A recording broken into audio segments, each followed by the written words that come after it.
కృత్రిమ మేధ, artificial intelligence అంటున్నారు. ఆర్టిఫిషియల్ ఇంటెలిజెన్స్తో పనిచేస్తుందని చెప్పేసి మనం రోజు వింటున్నాం.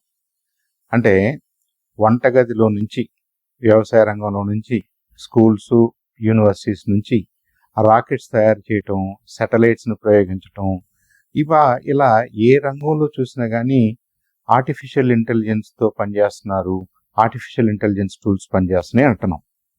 కాబట్టి మనం ఏ రంగంలో ఉన్నా ఇది మనకు కూడా అవసరం అన్నది మనందరం గుర్తించాలి. సపోజ్ నేను వ్యవసాయ రంగంలో ఉన్నాను, నేను రైతుని, నేను వ్యవసాయదారుని, నేను ఇంట్లో కొంత పొలం వ్యవసాయం చేస్తున్నాను. ఈ ఆర్టిఫిషియల్ ఇంటెలిజెన్స్ అనేది నాకు ఎలా ఉపయోగపడుద్ది? ఆర్టిఫిషియల్ ఇంటెలిజెన్స్కి ఇంతవరకు మనిషికి ఏమేమి తెలుసు, ఎన్ని పుస్తకాలు రాశారో, ఎన్ని వీడియోలు తీశారో, ఎన్ని సినిమాలు తీశారో, వాటన్నిటి సమాచారం ఈ మెషిన్కి తెలుసు అని మీరు ఊహించుకోండి. దాన్ని టెక్నికల్గా లార్జ్ లాంగ్వేజ్ మోడల్ అంటారు. అది మనకు సంబంధం లేదు, అది ఎక్కడో తెర వెనక ఉంటుంది. కానీ మన చేతిలో స్మార్ట్ ఫోన్ ఉంది, పెద్ద ఫోన్, చిన్న బటన్ ఫోన్ కాకుండా ఈ స్మార్ట్ ఫోన్స్ ఉన్నాయి. ఇప్పుడు నేను వ్యవసాయదారుని, నాకు రకరకాల అప్లికేషన్స్ ద్వారా నేను ఈ ఆర్టిఫిషియల్ ఇంటెలిజెన్స్ను ఉపయోగించుకుని నా వ్యవసాయ కార్యక్రమాలను ప్లాన్ చేసుకోవచ్చు అన్నమాట. ఉదాహరణకి మా ఊర్లో, నా భూమిలో, నాకున్న ఎకరంలో సాయిల్ క్వాలిటీ ఎలా తెలుసుకోవాలి, భూమి క్వాలిటీ ఎలా ఉంది, దాంట్లో ఈ సంవత్సరం ఖరీఫ్లో ఏ పంట వేసుకోవచ్చు, లేదా రబీలో ఏ పంట వేసుకోవచ్చు, ఖరీఫ్లో నేను వేసుకునే పంటకి ఏ కంపెనీ వాళ్ళు విత్తనాలు అమ్ముతున్నారు, ఏ విత్తనాలు మంచిది, ఏ విత్తనాల ధర ఎంత ఉంది, దాన్ని కూడా నేను నా స్మార్ట్ ఫోన్లో నుంచే వాడుకోవచ్చు అన్నమాట. ఇదంతా వెనకున్న సమాచారాన్ని నాకు అందుబాటులోకి తీసుకురావడానికి కొన్ని టూల్స్ ఉన్నాయి.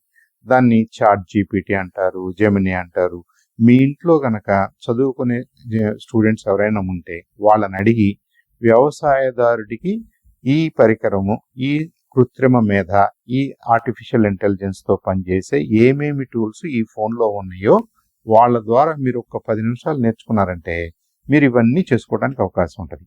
సో ఆ సాయిలు, అంటే భూమిలో తేమతో ఎంత ఉంది, ఏ సీజన్లో ఏ విత్తనాలు నాటితే బాగుంటుంది, ఆ విత్తనాలకి పురుగు పీడలు వచ్చినప్పుడు ఏమేమి మందులు కొట్టాలి, ఎప్పుడు మనం హార్వెస్ట్ చేసుకోవాలి, అంటే కోత కోసుకోవాలి, కోత కోసిన తర్వాత అమ్మటానికి రేట్లు ఎలా ఉన్నాయి, నిల్వ చేసుకుంటే రేట్లు ఎలా ఉన్నాయి, ఏ ధాన్యానికి ఏ మార్కెట్లో ఎంత రేటు ఉంది, మన రాష్ట్రంలో లేదా మన ఊర్లో, మన తెనాలి పట్టణం చుట్టుపక్కల ఎలా ఉన్నాయి, కొద్దిగా దూరం వెళ్తే ఎలా ఉంది, ఇవన్నీ కూడా మీరు తెలుసుకోవటానికి మీ ఫోన్లోనే ఆల్రెడీ పనికొచ్చే అప్లికేషన్స్ ఉన్నాయన్నమాట.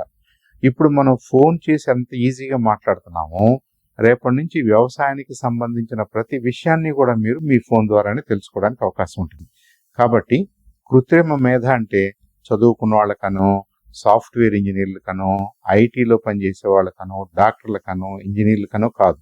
ఇది మన అందరికీ, వ్యవసాయం చేస్తున్న మనకి, పాడి పరిశ్రమలో ఉన్న మనకి, మన గేదెలు, మన ఆవులు, వాటి ఆరోగ్యం, మనం ఏం చేయాలి అనే దాని మీద మనం ఈ టూల్స్ని, ఈ పరికరాలని, ఈ అప్లికేషన్స్ని వాడుకోవచ్చు అన్నమాట.